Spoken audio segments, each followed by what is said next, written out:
Fala pessoal, tudo bem com vocês, gente? Tudo certo? Vamos atualizar informações do Inter, eliminado do Campeonato Gaúcho, um vexame confirmado, né? Nada que a gente já não esperasse, né? Depois da palhaçada que o Inter apresentou no Beira-Rio no último sábado, né? Perdendo por 3-0 para esse time horroroso do Grêmio, o Inter conseguiu até a vitória, né? Quebra do tabu, né? O Inter chegou à sua segunda vitória na história da Arena, né? Superando aquela de 2014, só que tem uma grande diferença, né? Em 2014, o Inter do Abel Braga, naquela oportunidade, venceu o jogo de ida da final e depois foi campeão lá em Caxias, vencendo por 4-1. E agora a vitória, né, que até foi um bom jogo, né, um golaço do Tyson, resultou na eliminação num placar de 3-1 no agregado. O Inter fora da Copa do Brasil, o Inter fora do Campeonato Gaúcho na semifinal, e a gente vai conversar sobre o futuro do Inter, os próximos passos e, claro, analisar a repercussão do vestiário colorado após o jogo de ontem.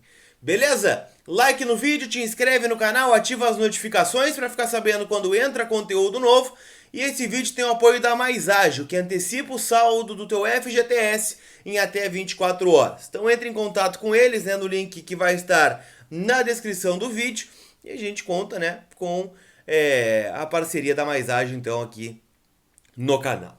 Vamos começar pelo jogo, gente, porque o jogo tem algumas leituras importantes. E eu vou começar falando sobre a escalação, porque o Medina apostou na entrada do Lisiero como lateral esquerdo e na saída do Vitor Cuesta do time. Foram as duas grandes novidades, ou seja, saiu Paulo Vitor, o Lisiero entrou nesta vaga, né? Na frente entrou o Wesley, né? Com o Edenilson sendo recuado para a segunda função.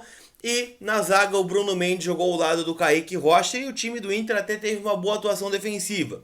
Em que pese o Grêmio não foi para jogar. O Grêmio tinha 3-0 a favor e só especulou. O Inter com posse de bola, chegou a bater mais de 70% de posse de bola, só que é uma posse de bola inútil, porque o Inter gira, toca, gira, inverte e não chuta, né? Foram pouquíssimas as oportunidades e quando chegou, o Breno fez belas defesas, né? Em especial numa cabeçada do David logo no comecinho do jogo, que poderia ter mudado o rumo da partida, e também em algumas chegadas no segundo tempo, com o Edenilson, com o Maurício e algumas bolas paradas. Então, o Inter até criou, mas não foi o suficiente, né? Tanto é que o gol sai a 18 do segundo tempo e o Inter não conseguiu fazer mais, né? O Medina optou então pela saída do Cuesta, né? Não fez falta, né? O Diego Souza mal apareceu, o Campas foi o jogador mais acionado do Grêmio, com jogadas em velocidade, mas o Kaique e o Lisiero conseguiram conter bem. Foram dois jogadores importantes do Inter nesse clássico Grenal.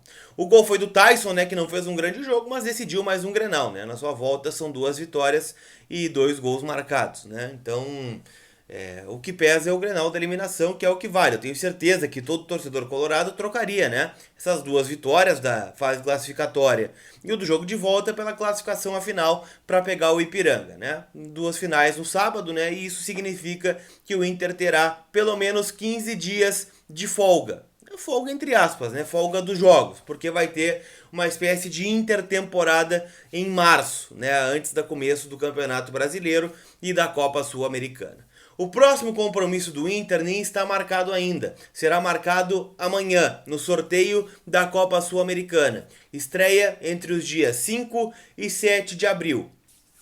Não se sabe ainda se fora de casa, se dentro de casa e muito menos contra quem. O próximo jogo marcado é a estreia do Campeonato Brasileiro contra o Atlético Mineiro no fim de semana do dia 10 de abril, né, lá no Mineirão. Então o Inter tem um adversário muito difícil, né, que é o atual campeão brasileiro e da Copa do Brasil e muito possivelmente finalista aí do Campeonato Mineiro. Algumas repercussões, tá? Mas para quem estava esperando mudanças, como eu estava esperando mudanças no time do Inter, estava esperando mudanças na diretoria, afinal, o departamento de futebol ruiu. Não foi uma vitória contra o Grêmio, né, da Série B, que vai salvar essa temporada. O Inter tinha a obrigação de vencer ontem, assim como o Inter tinha a obrigação de estar na final do Campeonato Gaúcho e mais, o Inter tinha a obrigação de ser campeão gaúcho nesta temporada. O Inter vai para a sua 6ª temporada sem o Campeonato Gaúcho, contra o pior Grêmio dos últimos anos, e arrisco a dizer que o Grêmio não é favorito contra o Ipiranga, né, pela campanha que está fazendo o time do interior do estado. Mas, para surpresa de muitos, ou não, não mudou nada.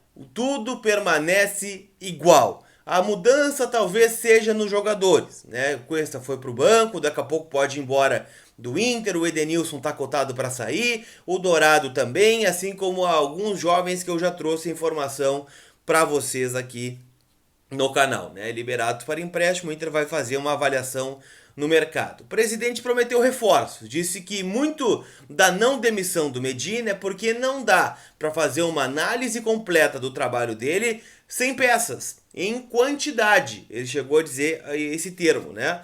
Então a gente espera que jogadores cheguem nos próximos dias para reforçar o elenco. Centroavante, apesar do Alexandre Alemão já ter chegado, pontas, apesar do Wanderson já ter chegado, meias, laterais, zagueiros até acho que não, né? O Inter trouxe alguns nomes, mas estava buscando, o Vitão, o próprio Pantaleão também esteve na mira, então acho que o Inter vai buscar zagueiro. Acredito em todas as funções, na verdade, exceto a lateral direita e também o gol, né? Com o Daniel e o Kehler. Mas o fato é, o Medina, por exemplo, ficou. E a gente já tinha um entendimento de que o Medina ia ficar ontem, na verdade, pela manhã, quando eu cheguei na concentração do Internacional. Porque o Inter entende que a derrota para o Grêmio de 3-0 no jogo de ida da semifinal foi um acidente de percurso, com falhas graves individuais, do Kaique, do Daniel, do Cuesta e de alguns outros jogadores aí mais de forma coletiva. Mas o Inter entendeu que isso foi um acidente, que o placar é enganoso e que o Inter não merecia aquela derrota tão pesada, em que pese, né, o Inter venceu 2 Grenais. E isso também está sendo usado como análise. E por isso o Inter não mudou o treinador, e isso ficou claro também no gol do Tyson. Tyson faz um golaço de falta que garante a vitória, e a primeira coisa que ele vai fazer é dar um abraço no Medina. Aliás, o Tyson foi protagonista do jogo, né? E do pós-jogo também, com uma declaração muito forte, dizendo: é o momento de pensar e entender quem quer ficar aqui e quem não quer. E quem não quer tem que ir embora. Foi a frase do Tyson ontem no pós-jogo da televisão. Para quem foi este recado? Né? Afinal, o Medina ficou. Afinal, o Papaléu ficou. Né? Ele que era esperado para sair, todos davam como certa, ficou. E o próprio presidente falou em apoio político, eu vou falar sobre isso ainda no vídeo aqui no canal. Mas o Tyson deu essa letra. E para quem foi essa letra? O presidente foi perguntado. O Medina também foi. E eles saíram pela tangente, né? Diz que foi linha mais geral do clube, né? Tanto para dirigentes quanto para jogadores, né? Ele é o capitão do time, ele tem esse poder de falar. Agora, eu tenho certeza que o recado foi para alguns jogadores. Não vou dizer que foi pro Cuesta que ficou no banco, pro Edenilson, afinal o Tyson já saiu em defesa do Edenilson tantas vezes, nem do Rodrigo Dourado, onde ele já dedicou uma vitória em Grenal para o Rodrigo Dourado. Mas é num ambiente do grupo, né? Pô, cara, não tá afim? Sai, né? Desocupa a moita. Aquela coisa que a gente sempre fala, né? Não tá feliz?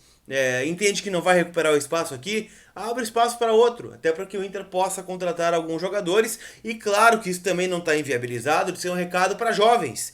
Alguns acima do peso, alguns preocupados com balada, alguns preocupados com PlayStation. Então assim, pode ser para qualquer um, tá? O recado foi numa forma mais ampla para o ambiente do departamento de futebol nesse momento. Mas o Tyson saiu em defesa do Medina, disse que gostaria da permanência do treinador, que nenhum treinador faz o time jogar da forma ideal em 2 meses e que acredita que o Medina, por ser um cara com comprometimento, por ser um cara que está sempre cobrando jogadores no dia a dia, por ser um cara com boas ideias, tinha que ficar no Internacional e ele vai ganhar esses 15 dias de pré-temporada para trabalhar com reforços, como prometeu o presidente.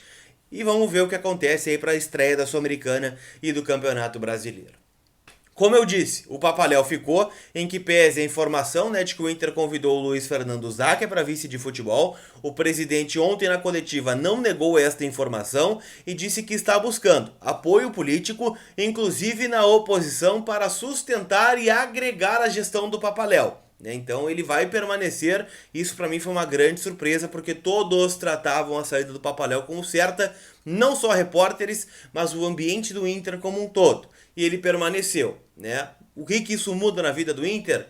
Vamos ver, né? Até porque o presidente disse que o político tá ali e tal, muito mais para ser uma figura perante a imprensa, para ser uma figura muito mais para defender os interesses do clube do que propriamente em tomada de decisão. E o Inter prometeu a busca de profissionais para o futebol. O executivo, que não tem desde a queda do Paulo Brax, um coordenador técnico, né, que não tem desde nunca, né? O Inter nunca teve um coordenador técnico e busca soluções, né, dentro do mercado. Então a semana que inicia hoje, né, esse período de intertemporada de 15 dias, será fundamental para a mudança no departamento de futebol e para a chegada de reforços. Então assim, o ambiente melhorou com a vitória no Grenal, mas é aquilo, né? Mais uma eliminação na conta do Internacional nas últimas temporadas. São 6 eliminações para o Grêmio nos últimos anos. É pesado, né?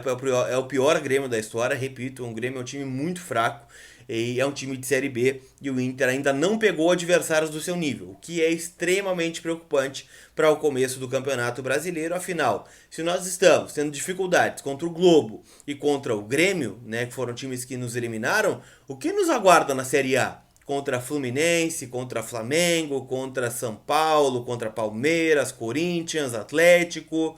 O que nos espera nesse campeonato? Será que o Inter tem força para brigar mais do que pelos 45 pontos? Hoje eu não acredito. O elenco do Inter é muito limitado nesse momento e se alguém não abrir os olhos para isso, pode ser tarde demais ali na frente.